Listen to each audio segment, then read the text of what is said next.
47 degrees Celsius na pinakamataas na heat index sa Dagupan City ngayong tag-init na itala ng Pag-asa kahapon. Magibalita tayo live kay Jasmine Gabriel Galban. Jasmine? CJ, patuloy pa rin pinag-iingat ng Health Authority ang publiko dahil nire-record pa rin ang mataas na heat index sa lungsod ng Dagupan. Mula sa San Manuel, Tarlac, bumiyahe ng maaga papunta sa Tondaligan Beach sa Dagupan City ang pamilya Fonasher. Sa sobrang init ng panahon, nais daw makapag-relax ng buong pamilya. Presko ang hangin sa lugar. Enjoy rin ng mga bata sa pagtampisaw sa dagat. Mahangin dito, tsaka maaliwalas. Tsaka kasanayan na. Sa monitoring ng Pag-asa Dagupan, naitala ang 47 degrees Celsius na heat index kahapon, pinakamataas ngayong tag-init. Karoon nga tayo ng mataas na naobserbahan. Dahil po doon sa ating tinatamasa na weather system na easterlies, at malapit pa tayo sa karagatan, yun po yung epekto. Kaya nakakaroon tayo ng mataas na heat index.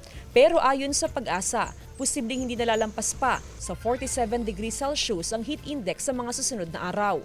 Nararamdaman na kasi ang mga palatandaan ng habagat o southwest monsoon. Inaasahan na unti-unti na raw bababa ang damang init sa mga susunod na araw. So far, ito na yung pinakamataas sa buwan ng Mayo. So, Abril is naabot tayo is 46 din. Sa kabila nito, patuloy pa rin pinag-iingat ng Pag-asa ang publiko sa epekto ng mainit na panahon.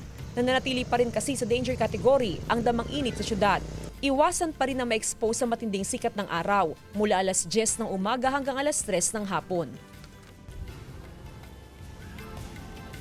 CJ, sa monitoring ng Pag-asa, naitala ngayong araw ang 45 degrees Celsius na heat index sa lungsod ng Dagupan. Samantala, CJ ay patuloy na minomonitor ng Pag-asa ang low pressure area sa loob ng Philippine Area of Responsibility. Huling namataan ng nasabing LPA sa layong 875 kilometers silangan ng Southern Mindanao. Ayon sa Pag-asa, mababa ang tsansang maging bagyo sa loob ng susunod na 24 oras. Bukod sa trough ng LPA, nakakaapekto rin sa bansa ang easterly o yung mainit at malinsangang hangin na minsan nagdadala ng pag-ulan. Sa datos ng Metro Weather, may tsansa ng kalat-kalat na ulan sa Ilocos Region, Central Luzon, ilang bahagi ng Cordillera at Cagayan Valley.